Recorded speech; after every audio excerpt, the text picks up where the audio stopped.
The road to Millbrook was the kind of road that made a man feel small. It wound through endless woods and silent fields, stretching like a thin scar across the countryside. Travellers who passed through said the road had a strange quiet to it. No bustling towns, no crowds, just wind brushing the tall grass and the distant cry of crows circling the sky. For most travellers in the 1830s, that quiet meant one thing: relief. Because after days of dusty wagons, rattling wheels, and lonely miles, there was one place on that road where the lanterns always burned warm, a place called Millbrook Inn. From the outside, the inn looked like something out of a comforting dream. Golden light spilled from its windows every evening. Horses were tied neatly along the fence. Smoke curled from the chimney as the smell of roasted meat and fresh bread drifted into the night air. And standing at the doorway were the women who ran the place, the Cunningham Sisters. Margaret, the eldest, carried herself with quiet authority. Her posture was straight, her voice calm, her eyes sharp enough to notice everything. Catherine, younger but equally composed, had a soft charm about her. Guests often said her smile alone made the long road worth travelling. Elizabeth, gentle and patient, handled most of the cooking and housekeeping. She spoke less than the others, but her kindness made the inn feel like home. And then there was Sarah, the youngest sister. Sarah had a mind that seemed always to be working behind her eyes. She asked travellers many questions: where they came from, where they were headed, whether they travelled alone. To most guests, it simply felt like friendly conversation. But Sarah never asked questions without a reason. Inside the inn, everything felt warm and welcoming. Wooden beams stretched across the ceiling. The fireplace crackled at the center of the room. Travellers gathered around long tables, sharing drinks and stories of distant cities and fortunes, waiting somewhere beyond the horizon. Laughter filled the air. Coins clinked. Boots stomped dust from the floorboards. It was exactly the kind of place a tired traveller prayed to find before nightfall. And the Cunningham sisters made sure every guest felt safe. They served wine. They listened to stories. They offered comfortable beds. They promised rest. But the road outside Millbrook held a strange secret, because while many travellers arrived at the inn, not all of them were ever seen leaving. At first, no one noticed. In those days, the world was wide and chaotic. Men disappeared all the time. Some chased gold in distant territories. Some abandoned their past and started new lives under different names. A missing traveller rarely raised alarm. But over time, a quiet pattern began to form. Merchants, brokers, land buyers, men who travelled with money in their pockets, men who travelled alone.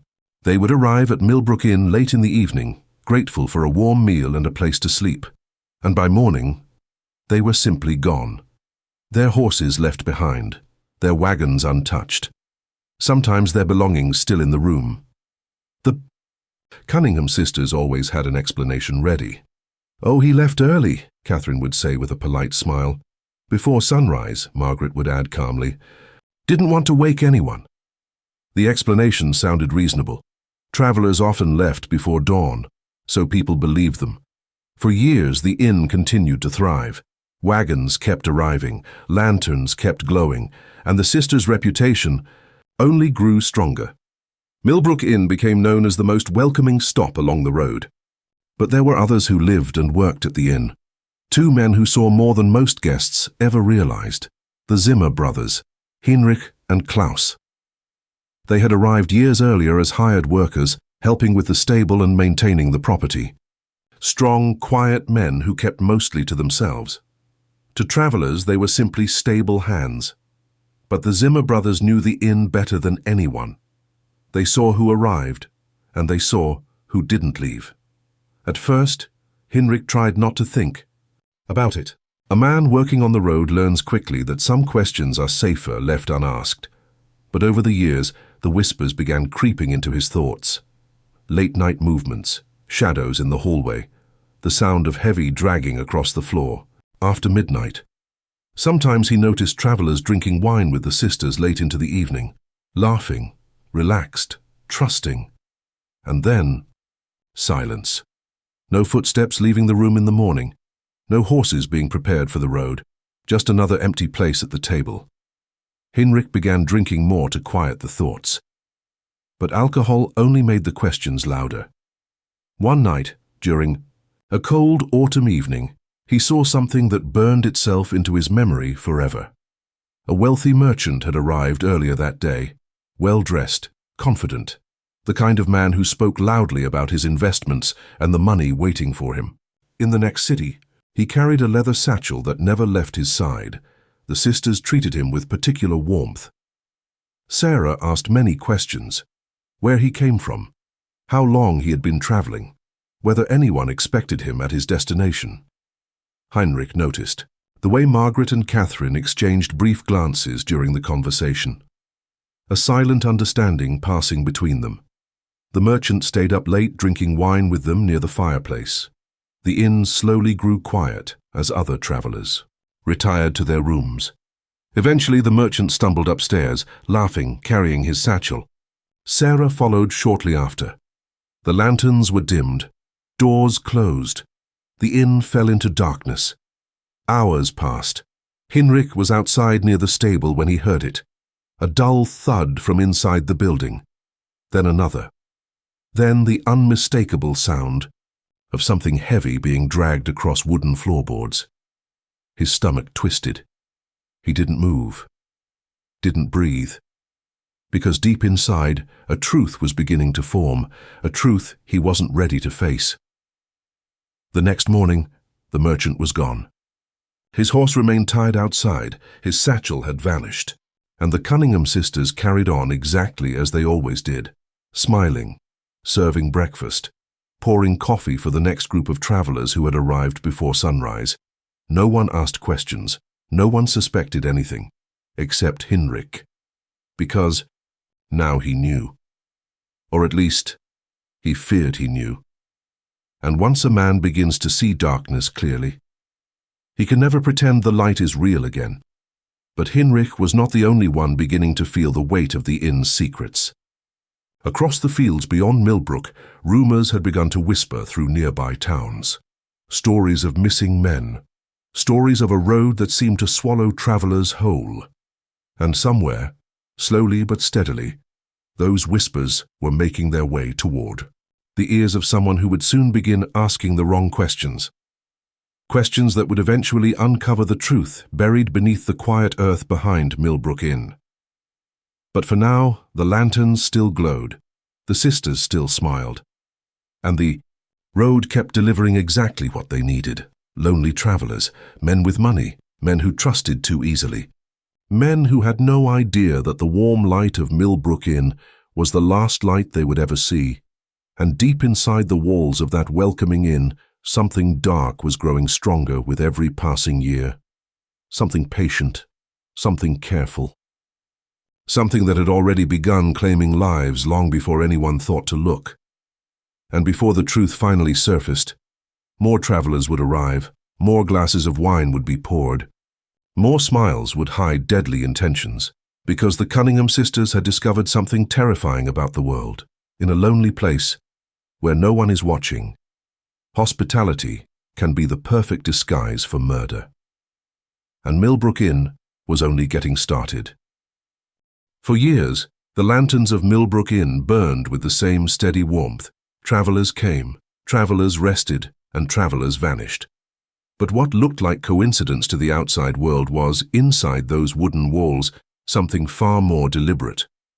The Cunningham sisters had not stumbled into darkness by accident. They had designed it, and the architect of that design was Sarah Cunningham.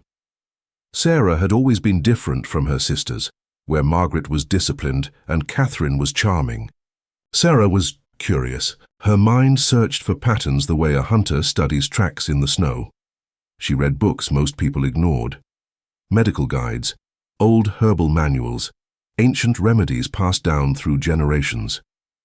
What fascinated her most were the quiet secrets hidden inside plants, because in the countryside surrounding Millbrook, the fields and forests were filled with flowers that looked harmless. But Sarah knew better. Some plants could heal. Some could numb pain. And some could stop a human heart without leaving a trace.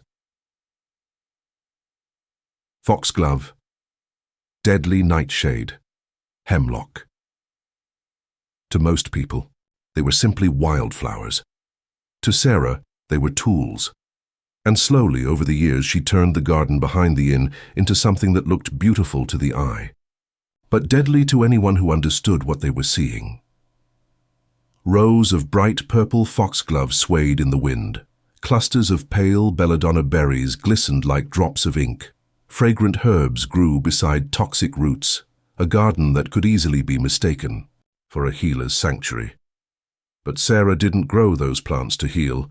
She grew them to perfect the quietest kind of death. Inside the inn, the system became almost routine. Margaret handled the finances and chose the targets. Catherine built trust. With the guests, Elizabeth ensured everything inside the inn ran smoothly. And Sarah decided when someone would die. They were careful, always careful. They never targeted poor travelers or families. Those people were remembered too easily. Instead, they watched for men who fit a certain pattern. Merchants traveling alone. Land. Brokers. Speculators carrying money. Men who bragged about their fortunes. Men who drank freely. Men who assumed a group of welcoming women could never be dangerous. When the right guest arrived, the sisters worked together like parts of a machine. The man would be welcomed warmly, a comfortable room, a generous meal, and plenty of wine. The wine was important, because Sarah had learned something very early. Poison works best when the victim trusts the hand offering the glass. Sometimes the poison acted slowly, making the victim weak and dizzy before they collapsed in their room. Other times it worked faster, but no matter how it happened, the result was always the same.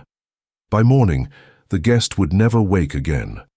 That's when the Zimmer brothers were called Hinrich and Klaus had once believed they were simply helping with unpleasant tasks, moving bodies, digging graves.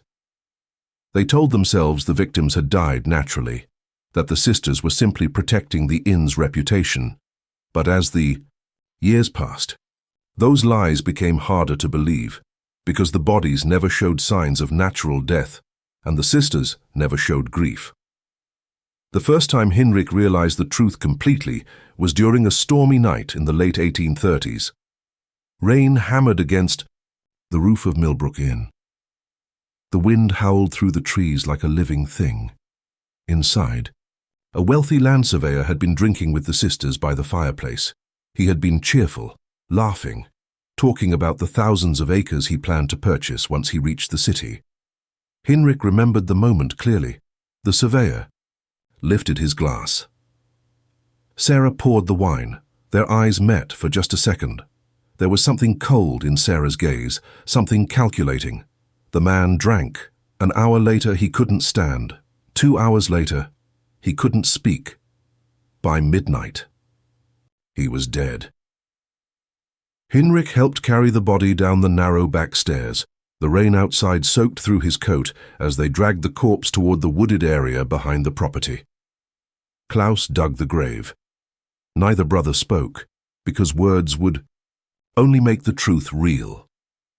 That night, Hinrich barely slept, and when morning came, the sisters were already downstairs serving breakfast to new guests, laughing, smiling, as if nothing had happened. That was the moment Hinrich realized something terrifying. For the Cunningham Sisters, this wasn't desperation. It wasn't panic. It was a business, and it was working. Year after year, their wealth grew quietly. Coins filled hidden lockboxes. Jewelry disappeared into secret drawers. Documents from dead travelers were carefully burned. To the outside world, Millbrook Inn was simply a successful roadside establishment. But beneath the floors and beyond the garden, the earth was filling with graves, and yet despite the careful planning, something began to change inside the walls of the inn. Not in the sisters. In Heinrich Zimmer. At first, the guilt was just a whisper, a feeling he drowned in whiskey. But the more deaths he helped hide, the louder the voice became. He began seeing the faces of the victims in his dreams, men gasping for breath, hands clawing at the air, eyes wide with confusion and betrayal. Some nights he woke up shaking. Other nights he didn't sleep at all. Klaus noticed the change in his brother. "You drink too much," Klaus muttered one night while cleaning the stable. Hinrich laughed bitterly. "Drink?" he said. "It's the only thing keeping me quiet." Klaus didn't ask what he meant, because deep down, he already knew. But Klaus had a different way of dealing with the truth. He ignored it. He buried it, just like the bodies. Hinrich couldn't. By the early 1840s, his drinking had turned into something worse. Opium. The drug dulled his mind, made the nightmares softer, but it also made him reckless. Sometimes he stared too long at the sisters during dinner. Sometimes he muttered things that almost sounded like accusations. And Sarah noticed everything. One evening, after a wealthy broker from Charleston had disappeared during the night, Sarah stood in the garden watching the foxgloves sway in the wind. Margaret joined her. "You're thinking?" "Again," Margaret said. "I always think," Sarah replied calmly. Margaret folded her arms. "About what?" Sarah looked toward the stable where Hinrich sat drinking alone. "About weaknesses." Margaret followed her gaze. The message was clear. Hinrich Zimmer had become a liability. And in the quiet world the sisters had built, liabilities were dangerous. For nearly 20 years they had operated without suspicion. 20 years. 43 victims. A fortune built on silence. They would not allow one frightened man to destroy it. So Sarah began preparing, not with threats, not with violence, but with something far more subtle. Poison, the fee. Same quiet weapon that had served them so well before. The plan was simple. Hinrich trusted them. He always had. All Sarah needed to do was offer him the same comfort they offered every guest. A glass of wine, a friendly conversation, a moment of calm, and, when the time came, Heinrich Zimmer would become just another body beneath the earth, another secret buried behind Millbrook Inn. But Sarah did not realize something important. When darkness grows too large, it becomes impossible to control, because while Hinrich was sinking deeper into guilt and addiction, another pair of eyes had started watching the sisters more carefully. Eyes that belonged to the one man who knew the inn almost as well as they did, Klaus Zimmer. And Klaus had begun to notice the same thing Sarah had. His brother was becoming a problem, but problems sometimes revealed truths.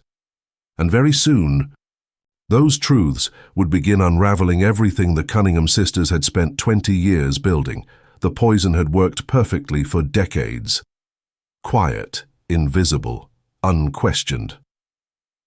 But the moment the sisters turned that poison on one of their own, the careful balance holding their secrets together would begin to crack, and once those cracks appeared, the truth buried behind Millbrook Inn would start pushing its way to the surface. Slowly, relentlessly, like something that refused to stay buried. Forever. By the late 1840s, Millbrook Inn had become something almost legendary along the lonely road that cut through the countryside. Travelers spoke about it with appreciation. A warm place, reliable beds, kind hosts. If a man was lucky enough to reach Millbrook before nightfall, he knew he would eat well and sleep safely. That reputation was exactly what the Cunningham sisters wanted. Trust was the foundation of everything they had built, and for nearly 20 years, that trust had protected them. But trust is a fragile thing, and sometimes the greatest danger doesn't come from outsiders. It comes from the people who already know the truth. Inside the inn, Hinrich Zimmer was falling apart. The years of silence had become unbearable. What had once felt like a terrible secret shared by a few had turned into something much darker, a weight pressing constantly against his mind. 43 graves, 43. Men who had trusted the warmth of Millbrook Inn. 43 faces that now haunted his dreams. At night, Heinrich would sit alone in the stable with a bottle in one hand and a trembling pipe of opium in the other. The drugs blurred the edges of his thoughts, but they never erased them. Sometimes he imagined he could hear voices beneath the earth behind the inn, whispers carried by the wind. Other times he woke up convinced he had seen one of the dead men standing in the doorway, watching him, waiting. And every morning, the sisters were still there, smiling as if nothing had ever happened. That was what broke him the most, not the killings, not even the bodies. It was the way the sisters lived afterward, laughing with guests, serving breakfast, talking about ordinary things like weather and crops and business, as if human life meant nothing more than numbers in a ledger. One cold morning in early spring, Heinrich reached his limit. The night before had been especially bad. Another traveler had died upstairs, a quiet merchant carrying a bag heavy with silver coins. The routine had been exactly the same. Wine, laughter, silence, and then the dragging sound across the floor. By sunrise, Heinrich had barely slept. His head pounded, his hands shook, and the weight inside his chest felt like it might crush him. He stumbled into the main room of the inn where the sisters were already beginning their morning preparations. Margaret stood, near the ledger. Catherine arranged cups along the wooden table. Elizabeth worked quietly in the kitchen, and Sarah sat calmly near the window, reading a small book. Heinrich's boots echoed heavily across the floor. All four sisters looked up. Something about his face made the room grow very quiet. He smelled of alcohol and sweat. His eyes were red and wild. Margaret studied him carefully. "You should rest," she said calmly. Heinrich shook his head. "No," he muttered. His voice was hoarse, broken. "I can't do this anymore." The words hung in the air like a sudden storm. Catherine's smile faded slightly. Elizabeth froze in the kitchen doorway, but Sarah simply closed her book. Slowly. "What exactly can't you do anymore?" she asked. Heinrich laughed bitterly. The sound echoed off the wooden beams of the ceiling. "You know what I mean." Margaret stepped closer. "Lower your voice." But Heinrich wasn't afraid anymore. Maybe the alcohol had burned away that fear. Maybe the guilt had grown stronger than it. 43, he said quietly. The number felt heavy. Even the wind outside seemed to pause. "For 20 years. Heinrich continued, his voice shaking. "I've helped bury them. Men who came here trusting you." Catherine's face had gone pale. Elizabeth slowly backed into the kitchen.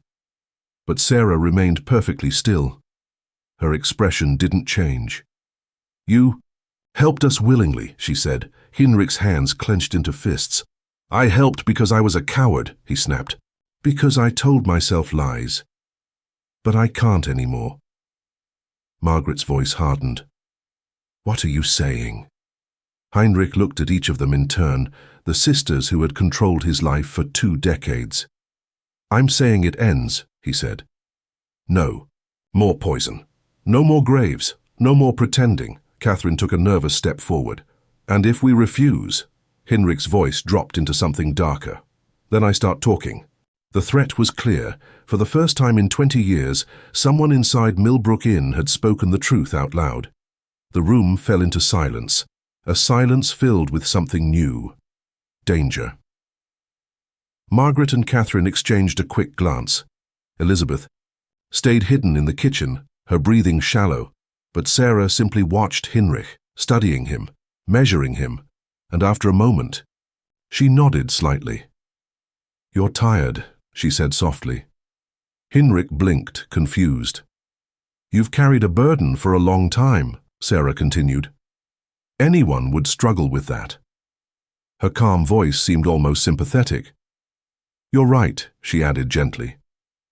"Perhaps it is time to change things." The tension in the room eased slightly. Even Heinrich seemed surprised. Margaret frowned but said nothing. Sarah stood and walked slowly toward the table. "Sit," she told him. Heinrich hesitated, then lowered himself onto a chair. Sarah opened a bottle of wine from the cabinet, the same dark red wine they served to every guest.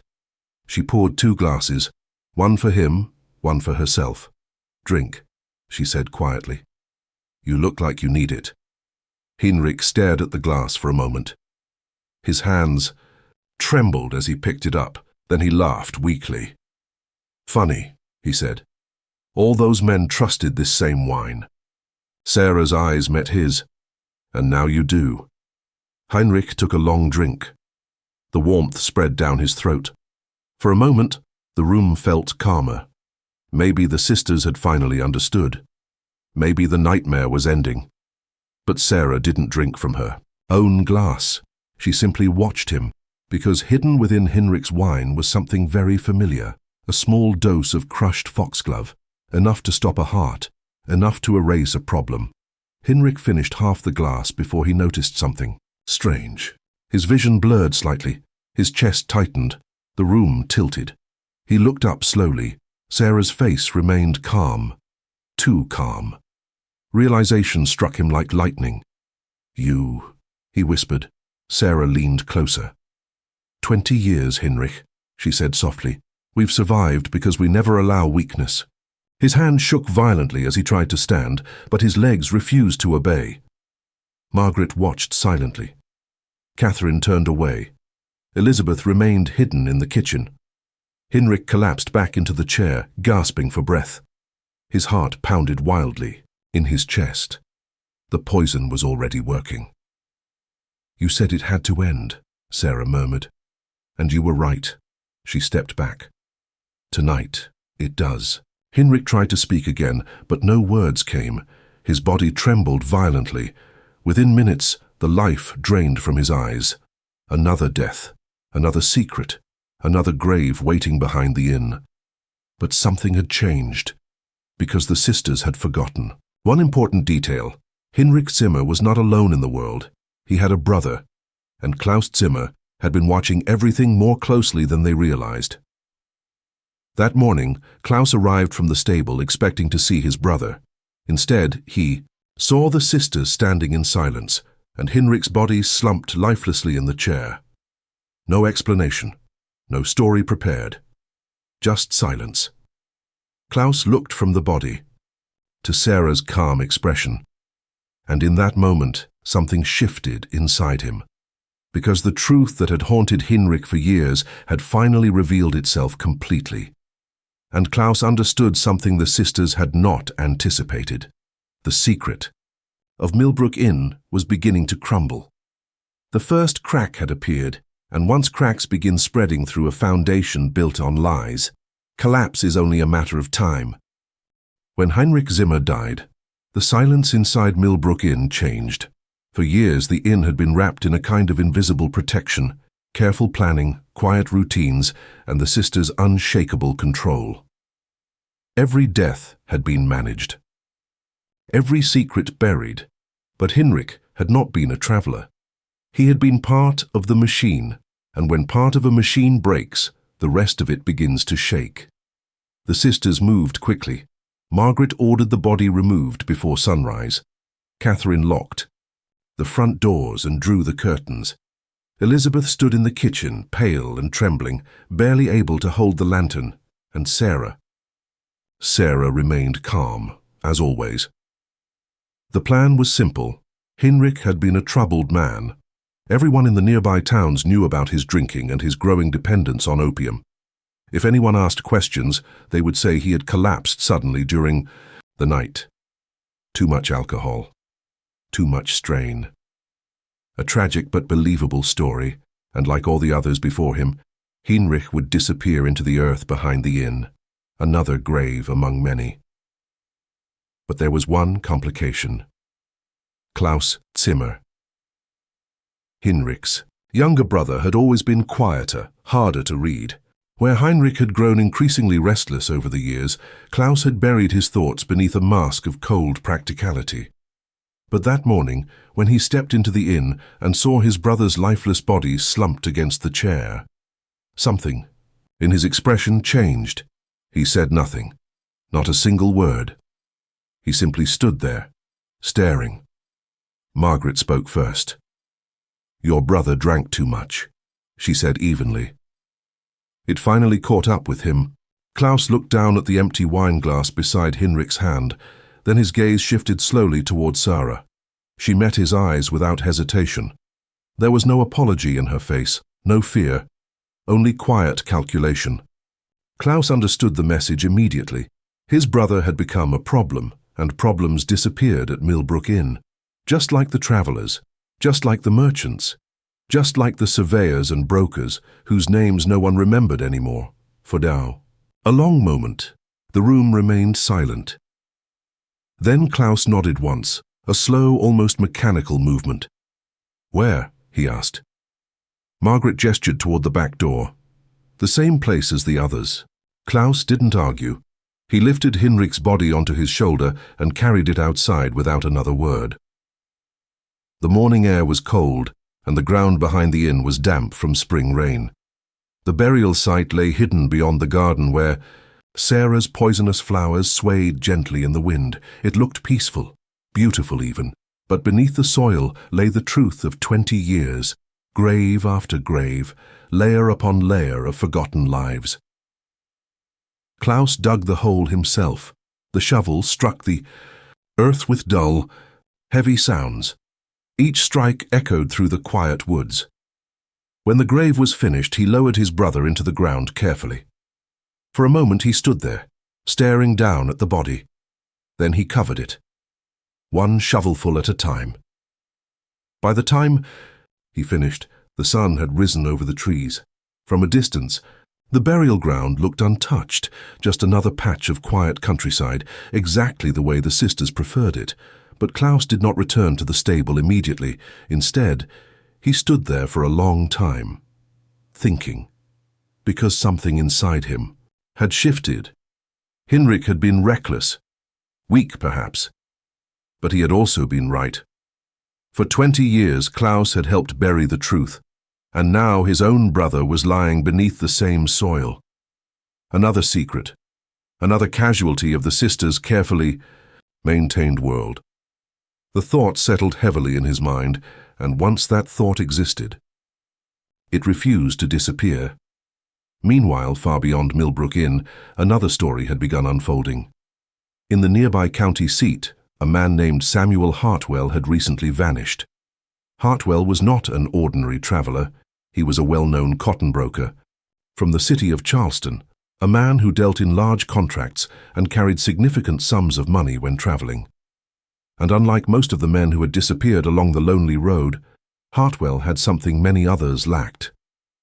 People who were looking for him, business partners, investors, family. When days passed without any word from him, concern quickly turned into alarm. The responsibility for investigating his disappearance fell to a man who had built his career on careful observation, Sheriff Thomas Brennan. Brennan was not the type of lawman who relied on dramatic instincts or sudden accusations. He believed in patience, in patterns, in the quiet details most people overlooked. When Hartwell's associates described the last known stage of his journey, one location appeared in every account. Millbrook Inn. Brennan had heard of the place before. Travelers praised it often, but something about the situation bothered him. Did he arrive there alone? Brennan asked one of Hartwell's business partners. Yes, the man replied.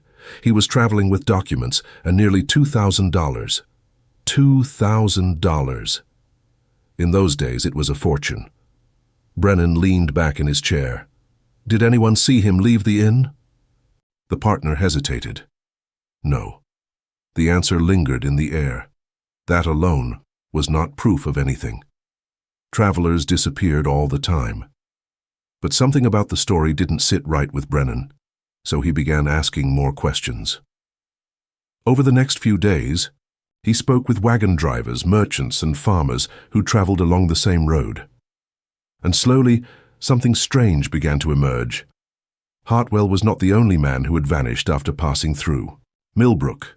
There had been others, many others, a surveyor 5 years earlier, a land broker, 2 traveling traders, a wealthy investor. In each case, the last confirmed stop had been the same, Millbrook Inn. At first, Brennan assumed coincidence, but the more names he collected, the harder that explanation became to believe. Patterns were forming. Too many patterns. And patterns meant one thing. Something was wrong. Back at the inn, Klaus Zimmer was becoming more distant with every passing day. He still performed his duties, still worked the stables, still helped maintain the property. But the sisters could feel the shift. He spoke less, watched more, especially Sarah. One evening, while the inn was quiet and only a few guests sat near the fireplace, Klaus approached her in the garden. The foxglove flowers glowed purple beneath the fading light. "You killed him," Klaus said quietly. Sarah did not deny it. "Yes." Klaus stared at the flowers swaying in the breeze. "You buried 43 men out here," he continued. "Now my brother makes 44. Sarah tilted her head slightly. "You buried them too." Klaus didn't argue, because that was true, but something in his voice had changed. "My brother wanted it to stop." Sarah stepped closer. "And you?" Klaus considered the question for a long moment. Then he answered in a way Sarah did not expect. "I want to know how long you think this can continue." Sarah's eyes narrowed slightly. "As long as it needs to." But deep down, something had begun shifting, because the world outside Millbrook Inn was no longer as blind as it had been 20 years earlier, and Sheriff Thomas Brennan was already moving closer to the truth. Within weeks, Brennan had assembled a troubling list. At least 12 confirmed disappearances connected to the road near Millbrook, perhaps more, and while none of the evidence proved murder, it pointed in one direction again and again. So Brennan made a decision. He would visit the inn himself, not as an investigator, not yet, but as a traveler, a guest, because sometimes the fastest way to uncover the truth is to walk directly into the place where the lies are being told. One quiet evening, as the sun dipped behind the trees, a lone rider approached the glowing lanterns of Millbrook Inn. Sheriff Thomas Brennan dismounted slowly and tied his horse to the fence. From the doorway, the Cunningham Sisters greeted him with their usual warmth. Margaret smiled.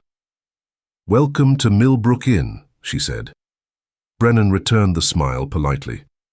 But as he stepped inside, his eyes were already studying every corner of the room, the guests, the furniture, the narrow staircase leading to the upper rooms, and the people who lived here, especially the quiet man standing near the stable door, Klaus Zimmer.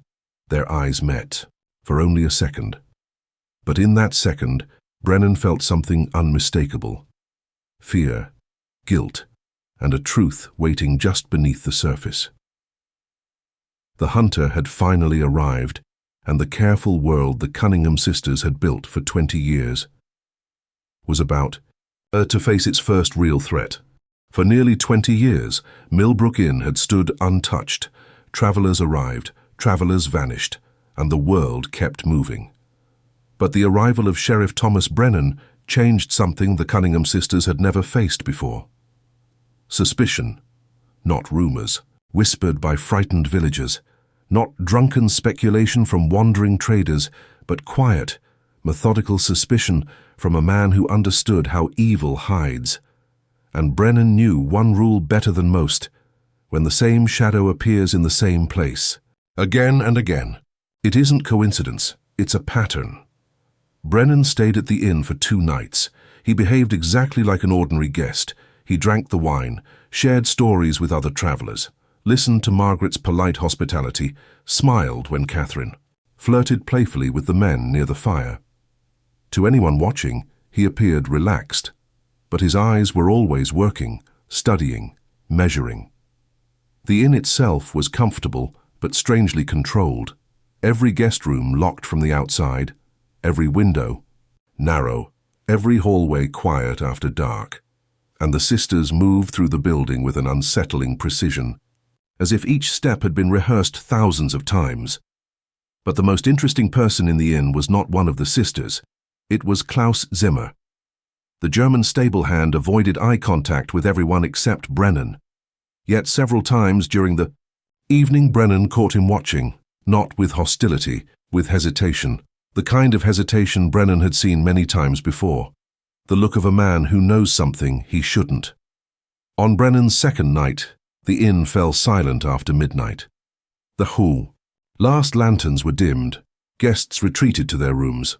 Outside, the wind moved through the trees behind the inn. Brennan remained awake. He had learned long ago that secrets often reveal themselves when people believe everyone else is sleeping. Just after 1 in the morning, he heard footsteps in the hallway. Slow. Careful. Someone stopped outside his door. Then a soft knock, 3 quick taps. Brennan opened it quietly. Klaus Zimmer stood there, his face pale in the faint light of the hallway lantern. "You must leave in the morning," Klaus said in a low voice. Brennan didn't react. Klaus glanced down the corridor nervously. "Because if you stay longer," he whispered, "you will not leave at all." Brennan leaned against the doorframe. "Tell me what's happening here." Klaus hesitated. For years he had buried the truth beneath obedience and fear. But Heinrich's death had broken something inside him. "I buried them," Klaus said. "Many men." Brennan's eyes sharpened. How many? Klaus swallowed. 40. Maybe more. The wind rattled a window somewhere in the building.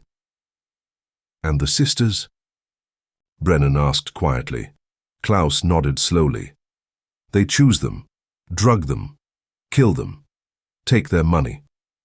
The confession hung in the air like thunder waiting to strike. "Where are the bodies?" Brennan asked. Klaus closed his eyes briefly. "In the mountain caves behind the inn."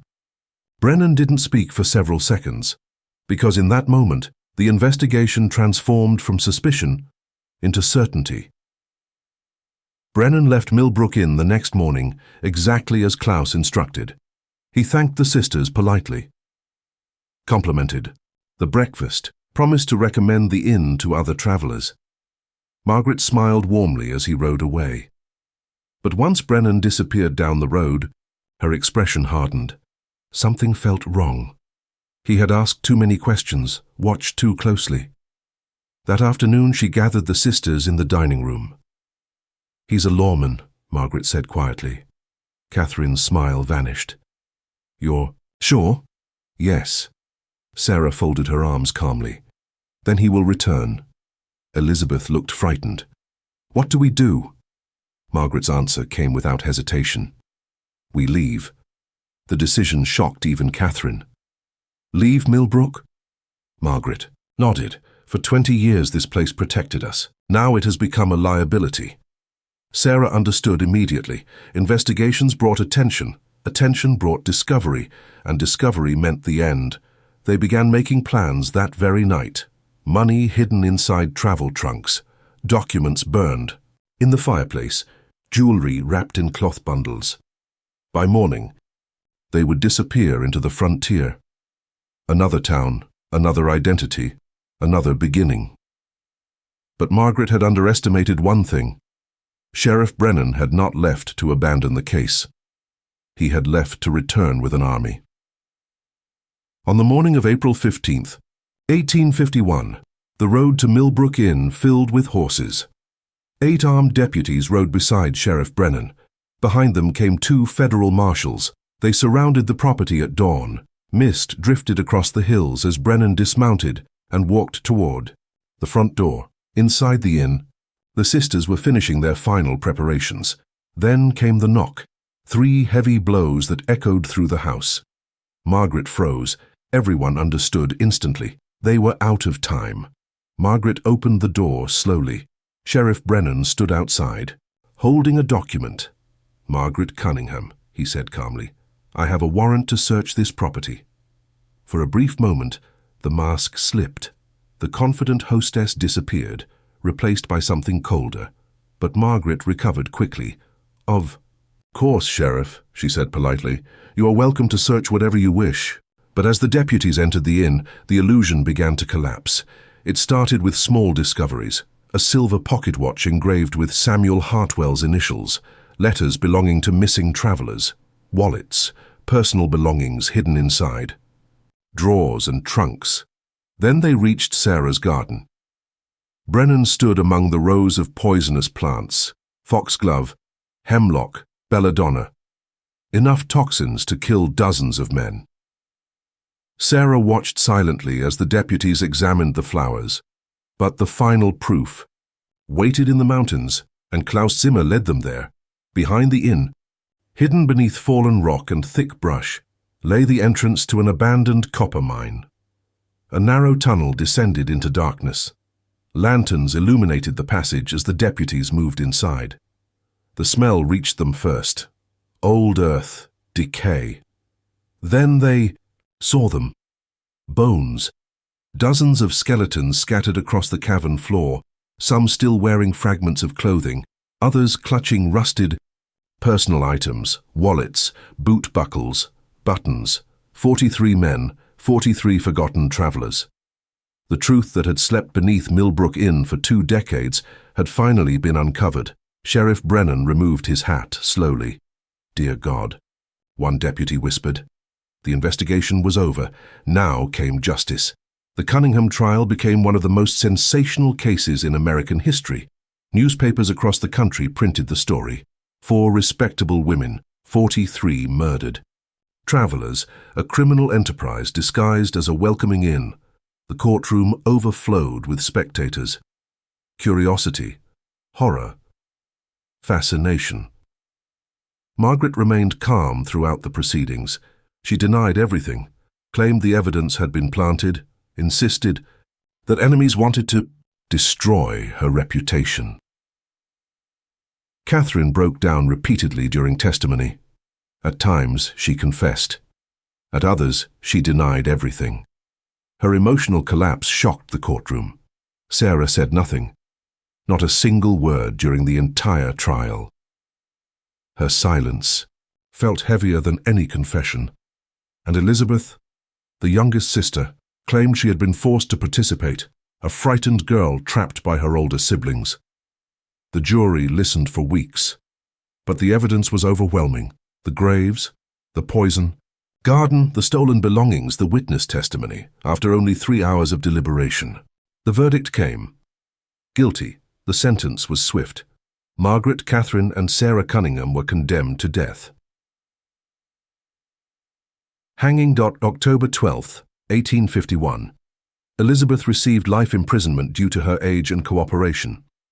On the morning of the execution, hundreds gathered to watch. Public hangings were common in those days, but this case had captured the nation's imagination. Margaret stood on the scaffold without fear. She offered no apology, no regret. Catherine trembled beside her. Sarah remained silent, to the very end.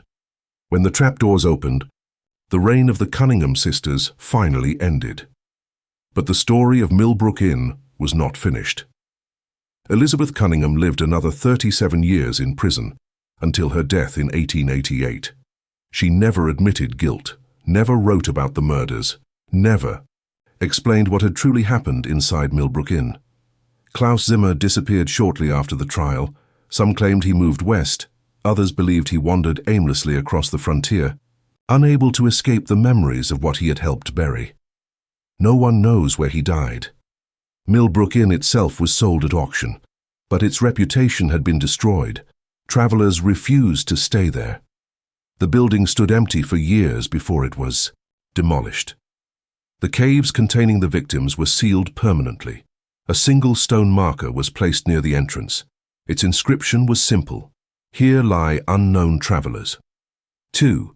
1851, may they find in death the peace they were denied in life. The Millbrook case changed American law. New regulations forced inns to record guest identities. Deaths had to be reported to authorities. Travelers could no longer vanish so easily. But historians still ask one haunting question. Were the 43 victims the true number, or merely the ones who were found? Because even today, hikers exploring the mountains near the old Millbrook property sometimes discover strange artifacts buried in the soil. A rusted buckle, a fragment of clothing, a coin from a distant city. Small. Reminders that the past rarely disappears completely, and perhaps somewhere beneath those quiet Virginia hills, there are still secrets waiting to be uncovered. The story of the Cunningham Sisters remains one of the most chilling reminders in American history because their victims did not die in dark alleys or dangerous cities. They died in a place that promised warmth, food, hospitality, a safe bed for the night, and that is what makes the story truly terrifying. Monsters do not always look like monsters. Thanks for watching.